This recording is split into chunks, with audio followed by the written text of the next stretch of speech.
Right then, we move on. Enzymes. There's quite a lot on enzymes. They are something that you are going to work with throughout the whole of A-level biology. This is worth learning properly and worth doing at the beginning. There's quite a lot of information on this, but I'm going to simplify it as much as possible. Here we go. Enzymes. Let's start with a nice key term definition. They are biological catalysts that speed up the rate of reaction by lowering the activation energy. Now, you might be wondering what the activation energy is. Well, for a reaction to occur, let's define it here, you need to break some bonds in that molecule before that you can bond the neurons together. So I always imagine two eggs, yeah? If you just tap them together gently, they're going to bounce off each other. If you smash them together really hard, you're going to break the eggshells, and then that's going to be the reaction. So to overcome the activation energy, you have enough force to break the eggshells. So there is the amount of energy needed for a reaction to happen. So the classic diagram for this is have reaction energy here and time on this axis.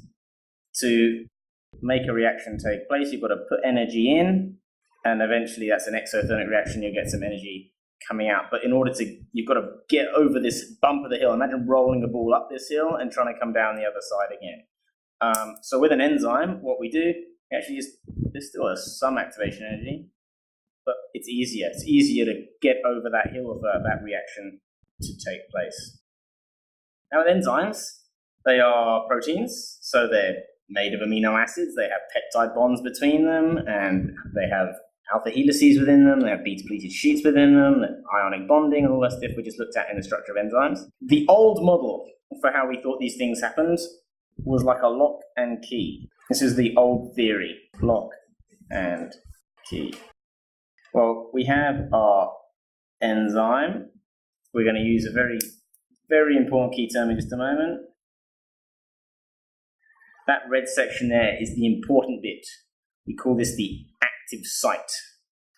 The active site is the part of the enzyme that binds to the substrate to form an enzyme substrate complex.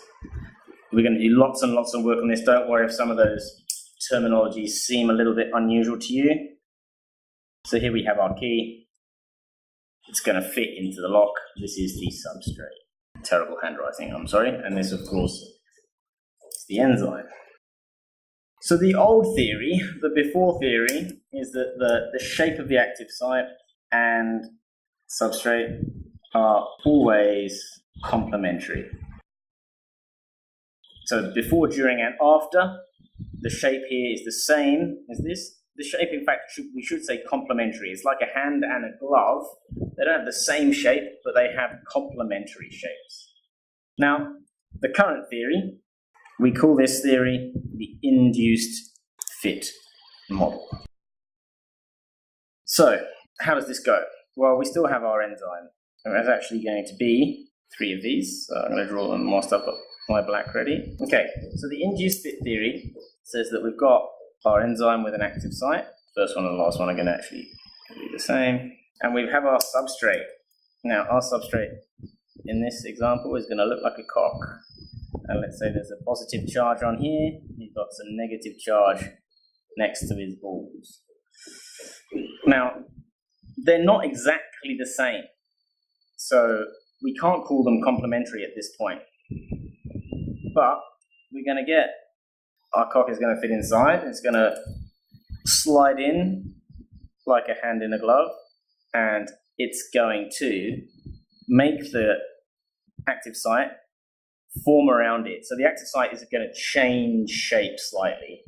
So this is then the enzyme substrate complex. It's a really useful key term because you get marks for that.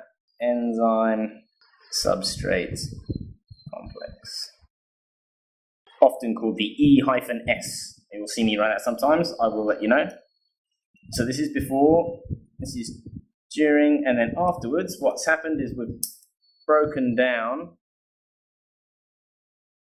our substrate molecule into two smaller pieces. Okay, so let's put some bullet points down for the induced fit model. The active site and the substrate are not complementary. Yeah, so just like a dick and a condom. So an empty condom, yeah, it's going to be soft, right? There's nothing inside it, so it has no shape of its own.